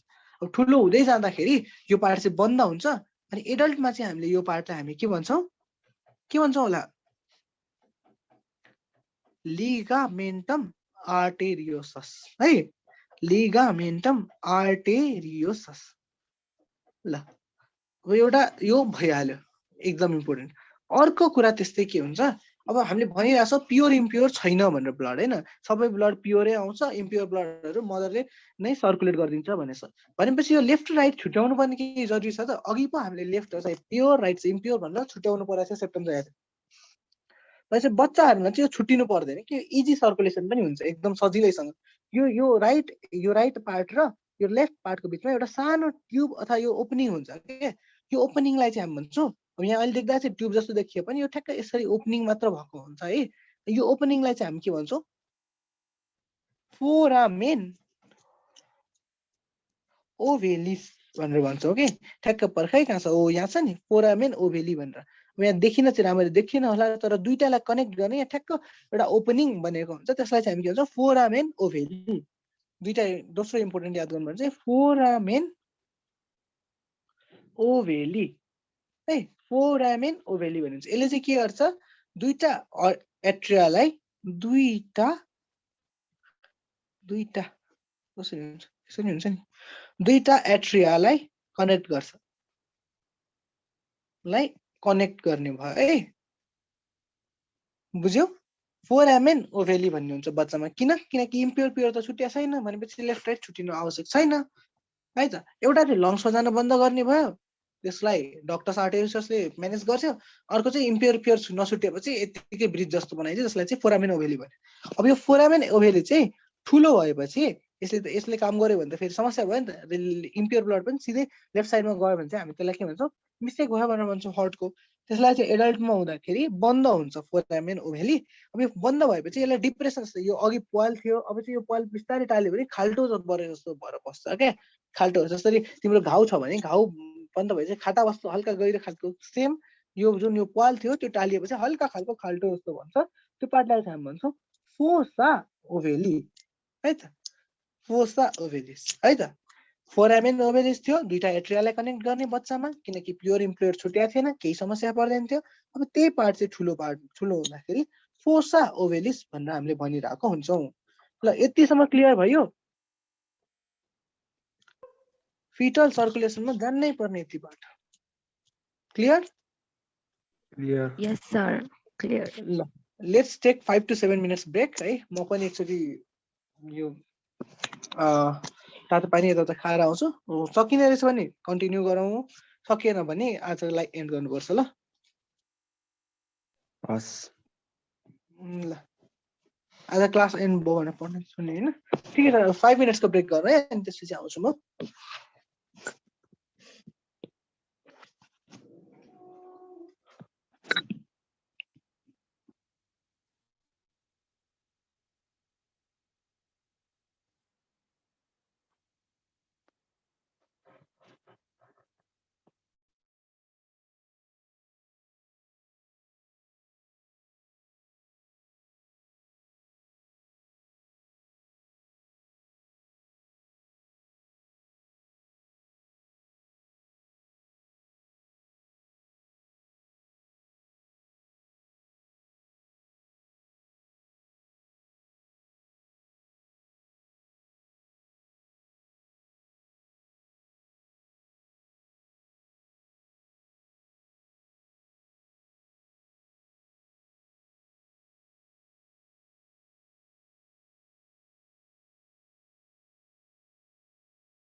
हेलो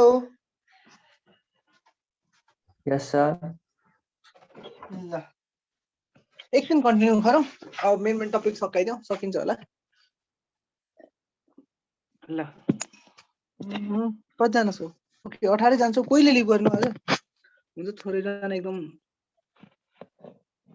ध्यान दिने स्टुडेन्ट्सहरु नै होला अमन भाइ चिनेको असु विदुषदेव काजल ओके ल अहिलेसम्मको बुझिरहेको छौ हल्का फिडब्याक रेकर्डिङ पज गर्छ नि फिडब्याक ल स्क्रिन सेयर भइ नै रहेको छ यहाँ थियो हैन ल फिटल सर्कुलेसनमा फरक चाहिँ एउटा कुरा लङ्स बन्द हुन्छ ल एउटा क्वेसन है जस्तै डाक्टरहरूले हैन बच्चा जन्मिने बित्तिकै रुवाउन खोज्छन् नि रोएन भने पनि बच्चाले रुवाउन खोज्छन् त्यो किन गरेको होला एनीबडी हैज एनी आइडिया बच्चालाई जन्मिने बित्तिकै रुवाउनु पर्छ रुवाउनु पर्छ ल यो Wind ठ्याक्कै pipe क्वेसन की भन why should a baby made to be cry अथवा why should a baby cry after his birth अथवा why doctors make baby cry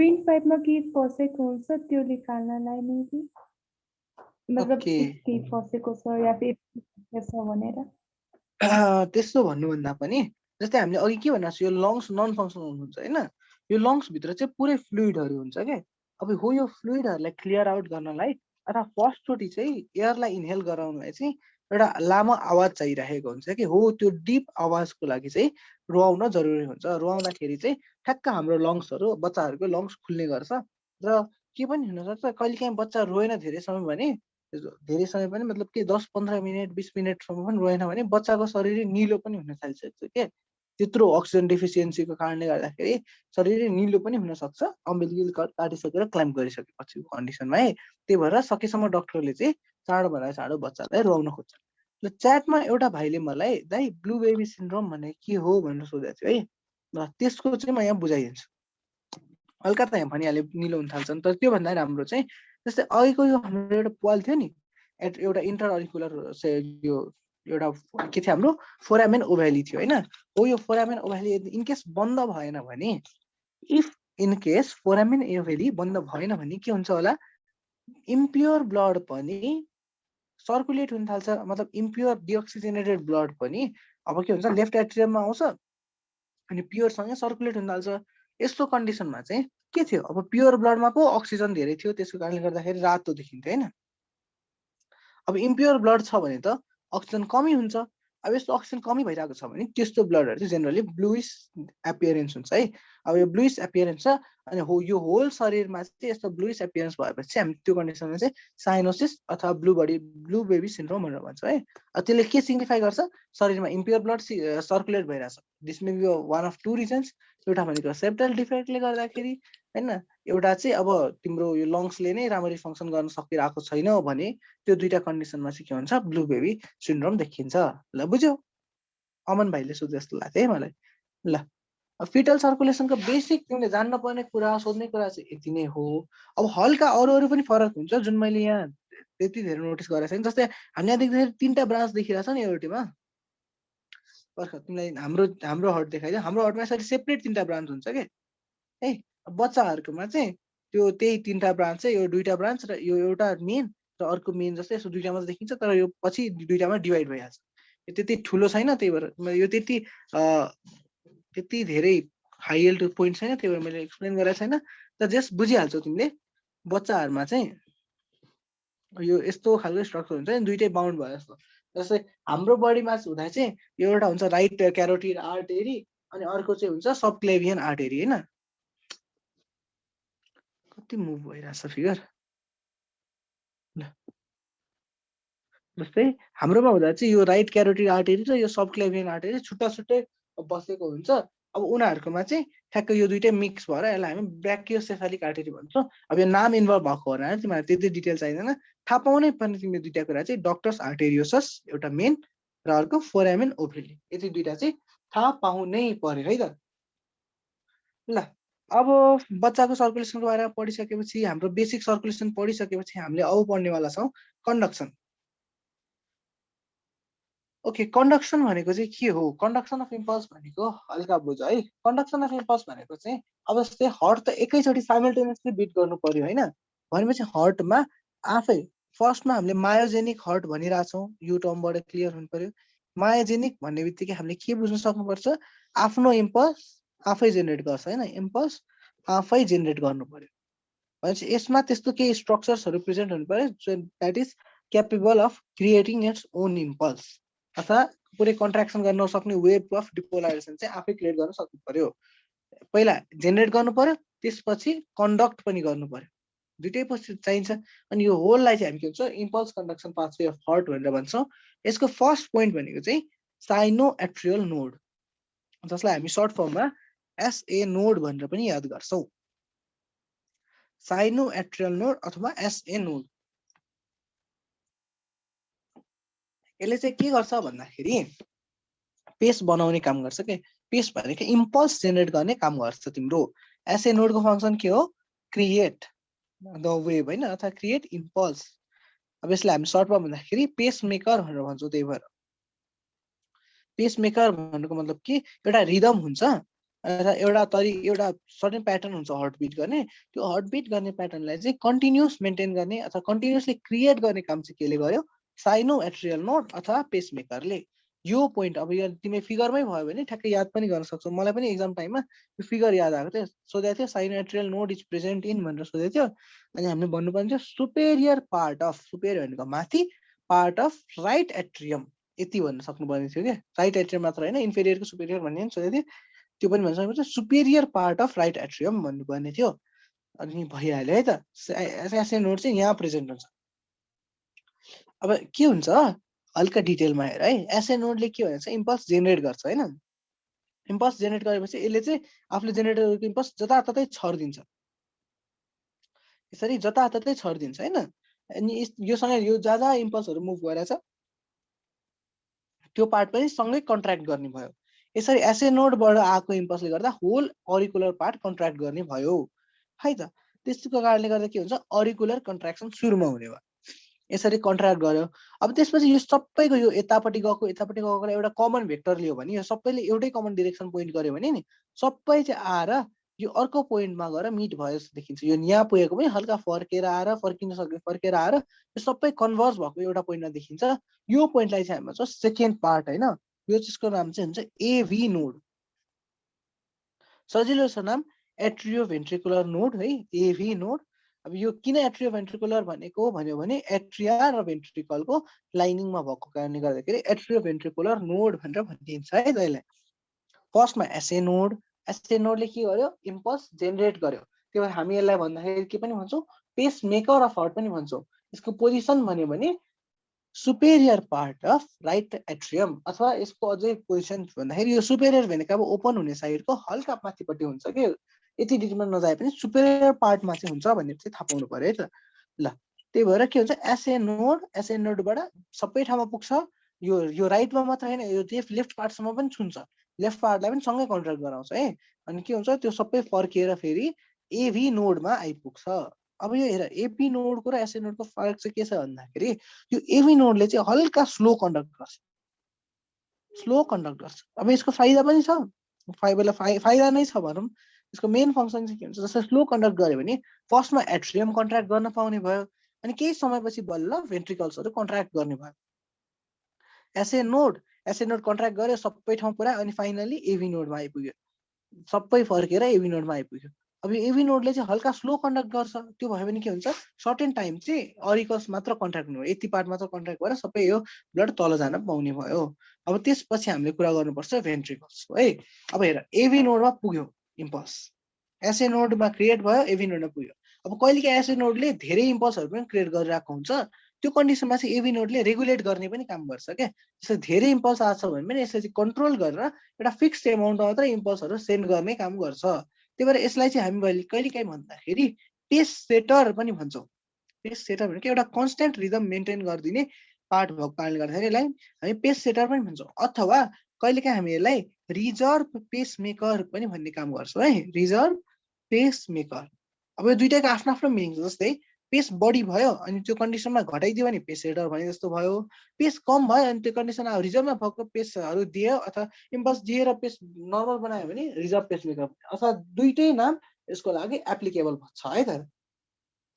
अब अरू नामहरू पनि छ, नोड अफ ट्वाला भन्ने छ, अब त्यो चाहिएन तिमीहरूलाई, बेसिक दुईटा चाहिँ थाहा हुनु पर्यो, पेसमेकर पेस सेटर के हो, अर्को रिजर्भ पेसमेकर भन्यो भने कहिलेकाहीँ कहाँ हुन्छ एभी नोड। लोकेसन त हामीले फिगरबाट थाहा पाइहाल्यो, दुईटाको यो भेन्ट्रिकलको बिचमा हुन्छ। अब एभी नोड पछि चाहिँ ठ्याक्क यो जाने जुन स्ट्रक्चर हुन्छ त्यसलाई चाहिँ हामी भन्छौँ बन्डल अफ हिज है त। थर्डमा हामीले कुरा गर्नुपर्छ बन्डल अफ हिज। अब यहाँ फिगरमा चाहिँ एट्रियो भेन्ट्रिकुलर बन्डल अफ हिज, ठिक छ, बन्डल अफ हिज नै भनेर याद गर, एट्रियो भेन्ट्रिकुलर बन्डल त्यति धेरै सुन्नु पर्दैन। बन्डल अफ हिज फर्स्टमा एसए नोड, त्यसपछि एभी नोड, त्यसपछि बन्डल अफ हिज। अब एचआइएस भन्ने साइन्टिस्टको नाम भयो, त्योबाट एच बनायो।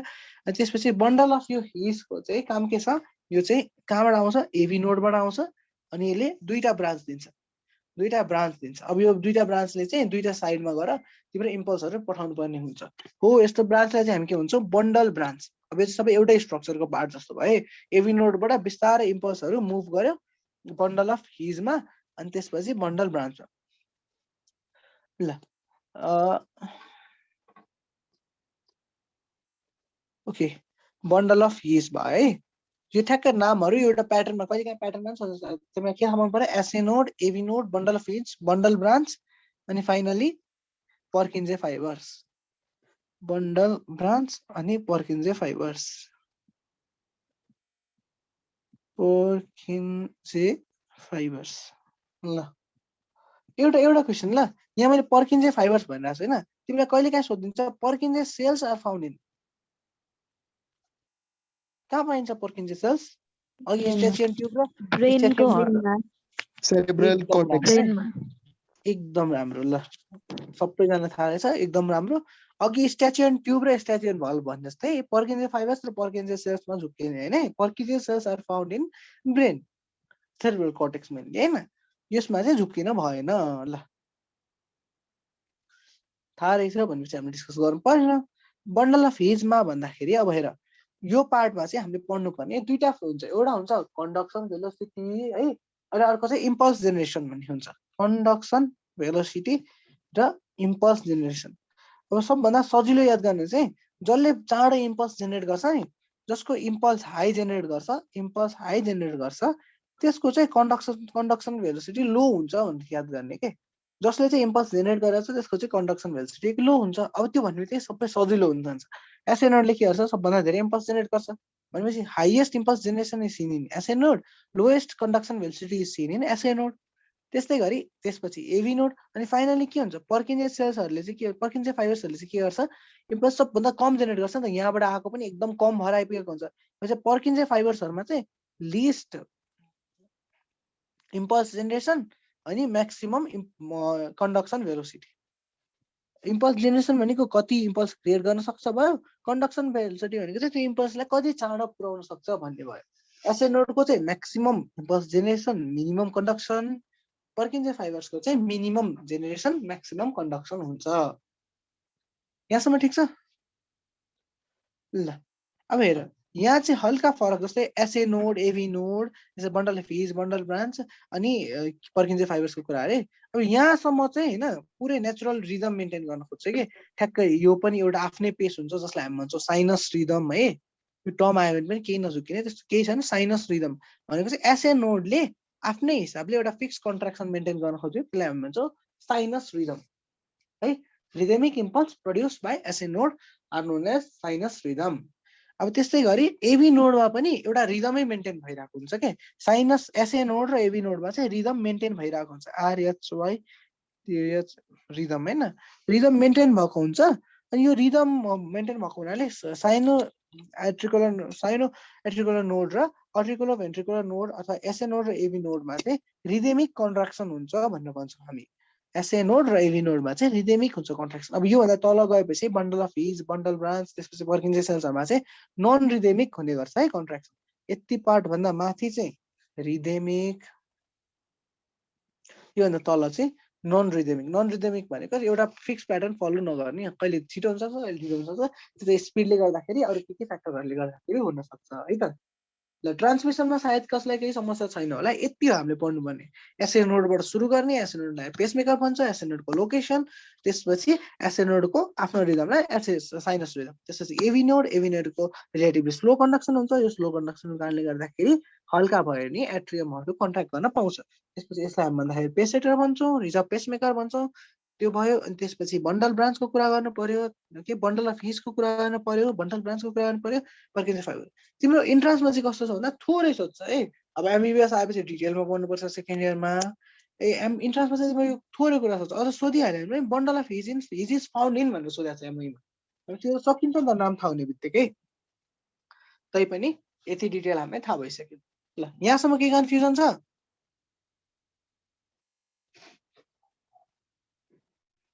यहाँ हेरे अघि मैले अरिकल्सको कुरा गर्दाखेरि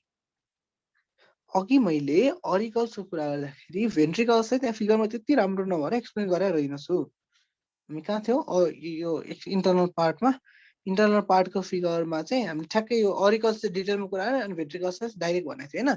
अब यो भल्भ्सको कुरा गरिसकेपछि यो भल्भ्स खुल्नेमा चाहिँ हामीले देख्न सक्छौँ कि कस्तो मजाले भेन्ट्रिकल्सले काम गर्छ भनेर। यहाँ फिगर पनि छ है। जस्तै यो भल्भ्स हाम्रो थियो है, यो भल्भ्सलाई केले, यो मसल्सहरूले अथवा यो स्ट्रक्चरले तानिरहेको छ। अब यो स्ट्रक्चरलाई के भनिन्छ त? जसले मसल्सहरूलाई तान्छ त्यो स्ट्रक्चरलाई हामी यो भल्भ्सलाई ओपन गर्ने काम गर्छ। यसलाई हामी के भन्छौँ? के भनिन्छ होला? ओके ल यसको म फिगर बनाइदिन्छु है। कहाँ भनौँ? जस्तै यो हाम्रो हर्ट भयो। फेरि फिगर त्यति राम्रो बन्दैन।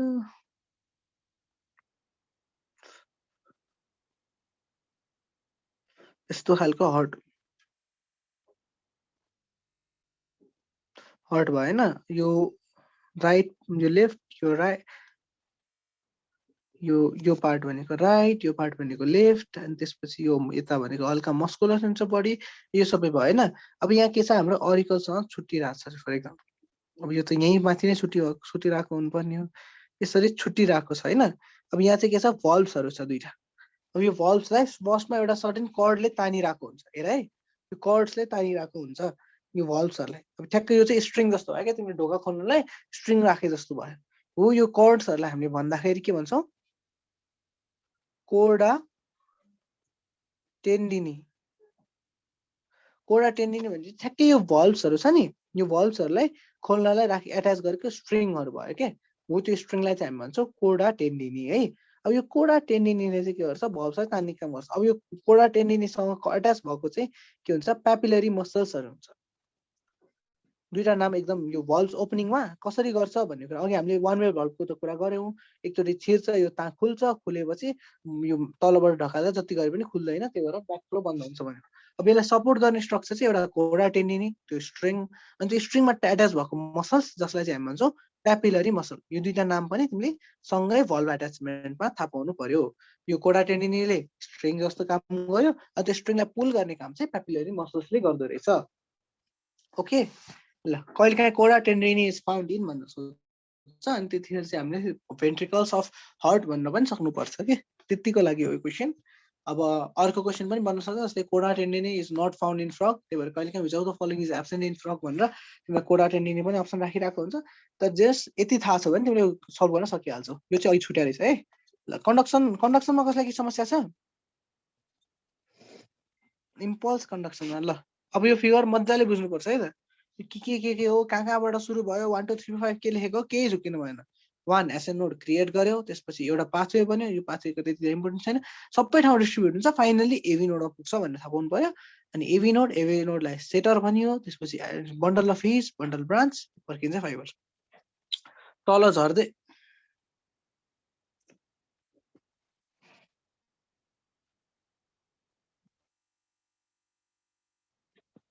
ओके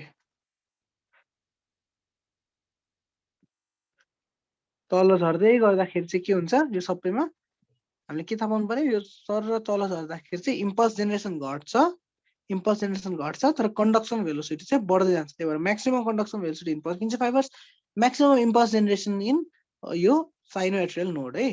कन्डक्सन भेलोसिटी यहाँ, पर्किन्छ फाइबर्स। ल यति भएपछि कन्डक्सनको बेसिक कुरा पनि भयो। ल अब तिमीले बुझ्नुपर्ने के हुन्छ भन्दाखेरि चाहिँ कन्ट्र्याक्ट गरेर चाहिँ अब म यसपछि पढाउनु भनेको तिमीलाई हार्ट रेट हो अनि फाइनली कार्डियक साइकल पढाउँछु। यो सबैको लागि एउटा कन्सेप्ट इम्पोर्टेन्ट हुन्छ के।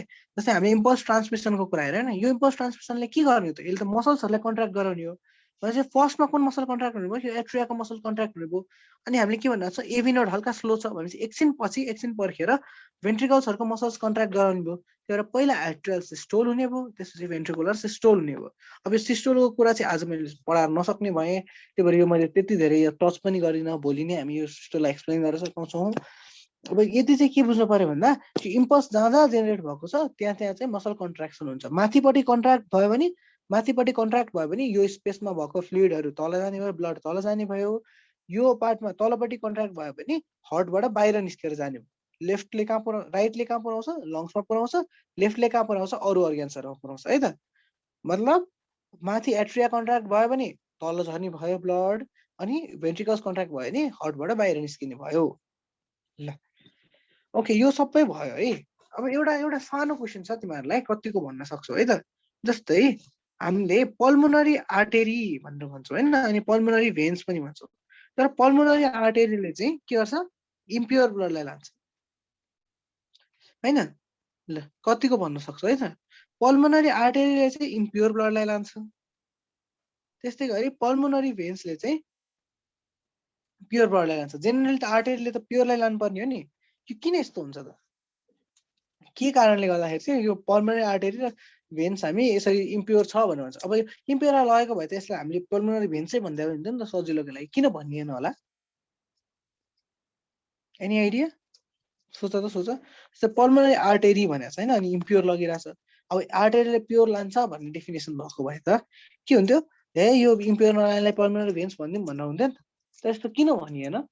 आर्टेरी र भेन्सलाई डिफाइन गर्ने के त्यस्तो टर्म छ जसको कारणले गर्दाखेरि इम्प्योर लाँदा पनि यसलाई आर्टेरी नै भन्यो, प्योर लाँदा पनि यसलाई भेन नै भन्यो। एकदम राम्रो है, अवे फ्रम हार्ट। एकदम सजिलो, एकदम पहिल्यैदेखि पढ्यो क्या। Arteries are the blood vessels which carry the blood away from the heart, blood veins are the blood vessels which carry the blood towards the heart होइन। त्यति कुराले गर्दाखेरि हो। जस्तै हार्टबाट बाहिर लगिरहेछ, लङ्समा लगिरहेछ, त्यही भएर आर्टेरी नै भन्नु पर्यो। तर इम्प्योर छ, त्यही भएर इम्प्योर भयो भने हामीले आर्टेरी चाहिँ आर्टेरी नै भन्नु। त्यस्तै गरी हार्टमा ल्याइरहेछ लङ्सबाट, त्यो कारणले गर्दाखेरि भेन नै भन्नु पर्यो, तर यसले प्योर ब्लड सर्कुलेट गरिरहेको छ। गुड, सबै मैले जस्ट एक्सपेक्ट गरेँ भन्दा राम्रो पर्फर्म गरिरहेको छु, धेरै राम्रो हो।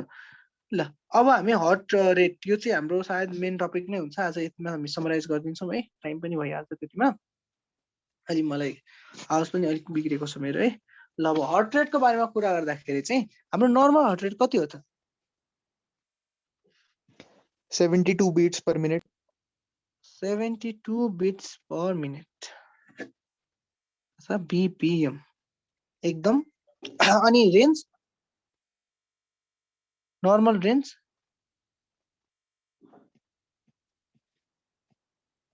नर्मल हार्ट रेट 72 भन्यो। नर्मल रेन्ज कतिसम्मलाई चाहिँ हामी ठिक छ भनेर भन्छौँ? 80। हामी चाहिँ जेनरली 60 देखि 100 बिट्स पर मिनटसम्मलाई ठिक्क भन्छौँ है। अब यो 100 भए पनि भनेर भन्छौँ। अनि कहिले काहीँ एक्सर्साइज गरेको बेला हाम्रो हार्ट रेट बढ्छ नि, त्यो त हामीलाई थाहा छ। जस एक्सर्साइज गरेको बेला हाम्रो हार्ट बिट एकदम बढ्न सक्छ कहिलेकाहीँ। त्यही भएर हामी नर्मल पनि 60 देखि 100 लाई भन्छौँ। अब 60 भन्दा कम भयो भने डिजिज हुन्छ, 100 भन्दा कम भयो भने त्यसलाई, 100 भन्दा बढी भयो भने त्यसलाई हामी प्याथोलोजिकल स्टेट भन्छौँ। कतिलाई थाहा छ त होला? हार्ट रेट 60 to 100 नर्मल हो भने 60 भन्दा कम भयो भने त्यो स्टेटलाई हामी के भन्छौँ? The condition in which the heart rate is less than 60 beats per minute is called ब्राडिकार्डिया। ब्राडिकार्डिया, एकदम राम्रो। ब्राडी मिनिङ कम हुनु, कार्डिया भनेको त अब हार्टसँग रिलेटेड टर्म भयो है। त्यस्तै गरी 100 भन्दा बढी भयो भने ट्याकिकार्डिया, ट्याकिकार्डिया, ट्याकिकार्डिया है। अब यो वर्ड चाहिँ थाहा पाउनु पर्यो के। 72 हामीले हाम्रो लागि भन्यौँ, 60 to 100 नर्मल हुन्छ भन्यौँ, 60 भन्दा कम भयो भने डिजिज ब्राडिकार्डिया, त्यसै गरी 100 भन्दा बढी भयो भने डिजिज ट्याकिकार्डिया। ल सम मतलब बेसिकमा चाहिँ यति हामीलाई थाहा हुनै पर्ने होइन। अब यसपछि कहिले काहीँ चाहिँ तिम्रो हार्टको रिदम एकदम इरेगुलर खालको हुन्छ कि, इरेगुलर खालको रिदम हुन्छ, त्यसलाई चाहिँ हामी अरिथमिया भनेर भन्छौँ। वर्डमै डिफरेन्स छ, अरिथमिया, ARRHYTHMI, अरिथमिया भनेको ठ्याक्कै हार्ट रेट चाहिँ एउटा रिदममा हुनु पर्ने, त्यो रिदम भइरहेछ भने कहिले 70 मा बिट भइरहेछ एउटा मिनेटमा, अर्कोमा 68, यो यति थोरै थोरै पनि होइन क्या, एकदम 60 100 एकदम ऱ्यान्डम रेट जस्तो भइरहेछ भने त्यसलाई चाहिँ हामी भन्छौँ अरिथमिया। ल यो पनि त्यति धेरै केही ध्यान दिनु पर्दैन, जस्ट इरेगुलर हार्ट रेट छ भने त्यसलाई हामी अरिथमिया भनेर भन्छौँ भने थाहा पाउनु पर्यो। ल अब यो हार्टसँगै तिम्रो बुकमा दिँदाखेरि चाहिँ अरूहरूको हाम्रो ह्युमनसँगै अरू अर्गानिजमहरूको पनि दिएको हुन्छ। कसलाई आइडिया छ फ्रगको कति हुन्छ? फ्रगको हाम्रो चाहिँ 64 beats per minute. हार्टको चाहिँ 60 अथवा 64. हामी क्यालकुलेसनमा चाहिँ हामी 60 नै राखेर पनि कहिले गरेर राखेको हुन्छ है। हार्टको फ्रगको चाहिँ हाम्रो 64 बिट्स पर मिनट भनेको छ। अब यो किन इम्पोर्टेन्ट छ भन्छौँ भने पछि हामी कार्डियक साइकल पढ्छौँ है। कार्डियक साइकल पढ्दाखेरि चाहिँ जस्तै 72 बिट्स पर मिनट छ भने हैन, 72 बिट्स पर मिनट छ भने 1 बिट हुन चाहिँ कति टाइम लाग्छ भन्ने चाहिँ कार्डियक साइकलको टाइम हुन्छ कि 1 बिट हुन कति टाइम लाग्छ, 60 सेकेन्ड डिभाइडेड बाइ 72 हुनु पर्यो हैन। अब यो गर्दाखेरि हाम्रो एन्सर आउँछ 0.8 सेकेन्ड। त्यही भएर ह्युमनको चाहिँ कार्डियक साइकल अराउन्ड 0.8 सेकेन्डको हुन्छ भनेर भन्छ। अनि त्यही सोद्धाखेरि हामीले फ्रगको चाहिँ कति हुन्छ कार्डियक साइकल भनेर सोध्छ, त्यतिखेर हामीले फ्रगको लागि चाहिँ 1 हुन्छ 1 सेकेन्ड हुन्छ भनेर भन्नुपर्छ के। 60 डिभाइड बाइ 64 अर 60 गरेर 1 हुन्छ भन्नुपर्छ। त्यसको लागि यो दुईटा इम्पोर्टेन्ट छ है। ह्युमनको चाहिँ 72, फ्रगको चाहिँ 62 64 भनेर याद गर्ने है। अनि त्यसपछि ऱ्याबिटको पनि दिएको छ। अब यो त्यति सोधिरहेको छैन हैन। ऱ्याबिटको चाहिँ अराउन्ड 200 हुन्छ, 200 बिट्स पर मिनट हुन्छ। ल बेसिक यही भयो है। यसमा मैले तिमीलाई भन्नुपर्ने एउटा क्वेसन छ है। यो क्वेसन मिलाउँछु मिलाउँदैन, मिलाएन भने पनि केही छैन, म एक्सप्लेन गरिदिन्छु है त। ल पहिला क्वेसन हेर कतिको मिलाउन सक्छ। Question relative bradycardia is seen in A मा surgeons,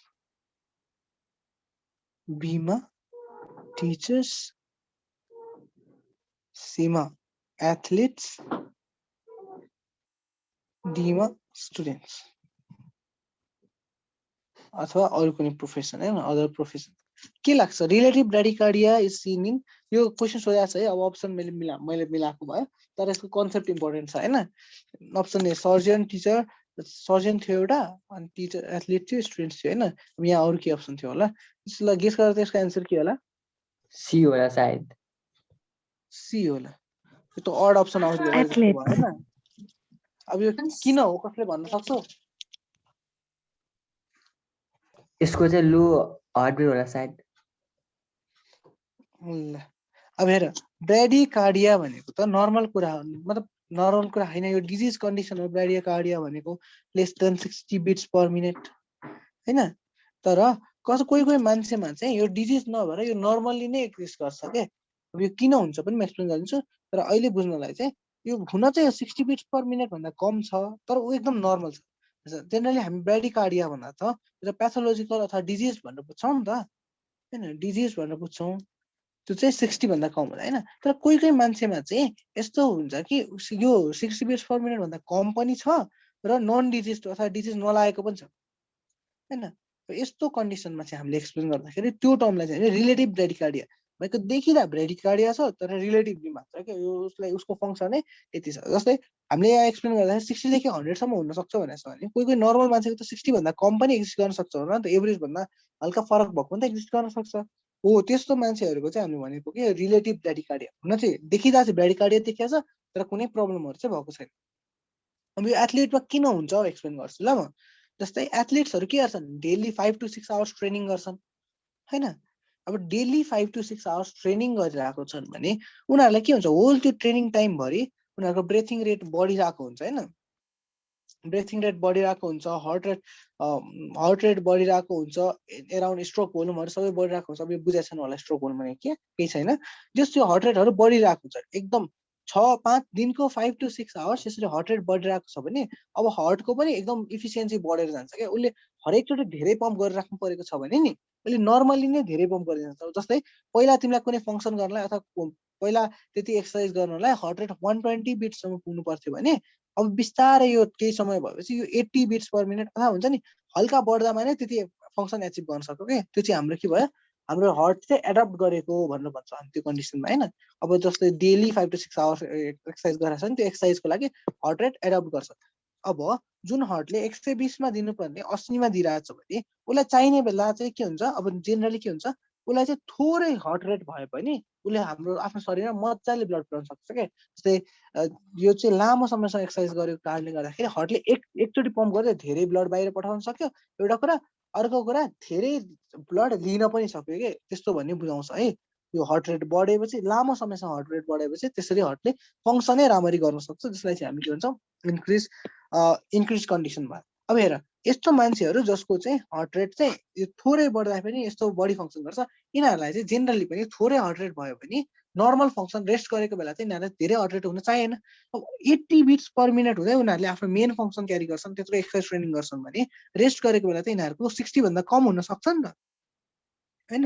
हो यो कन्डिसनमा चाहिँ यो एथलिट्सहरुमा जेनरली देखिने चाहिँ एथलिट्समा हो के एउटा नाइकीले मतलब नाइक भन्ने त्यो जुत्ता कम्पनी छ नि सु कम्पनीले एकचोटि हार्ट रेटहरु गर्दाखेरि अराउन्ड 25 to 30 देखाएको थियो कि वर्ल्ड क्लास एथलिटहरुमा चाहिँ हार्ट रेट चाहिँ यति कमसम्म पनि देखिन सक्छ अरे के नर्मल कन्डिसनमा। भनेको उसले यति धेरै ट्रेनिङ गरिसकेको छ कि उसको हार्टले चाहिँ जम्मा 25 देखि 30 चोटि बिट गरेर नै नर्मल रेस्टमा चाहिने एनर्जी जति अथवा रेस्टमा चाहिने ब्लड जति सर्कुलेट गरिदिन्छ भन्ने बुझाउँछ क्या त्यसले। यो रिलेटिभली एथलिट्सहरुमा हुन्छ। किन एथलिट्समा हुन्छ किनकि उनीहरुको हार्ट चाहिँ त्यही अनुसार एडप्ट गरिरहेको हुन्छ कि थोरै पम्प गरे पनि थोरै चोटि बिट गरे पनि धेरै ब्लड अथवा चाहिने जति ब्लड सर्कुलेट गर्न सकोस्। All clear?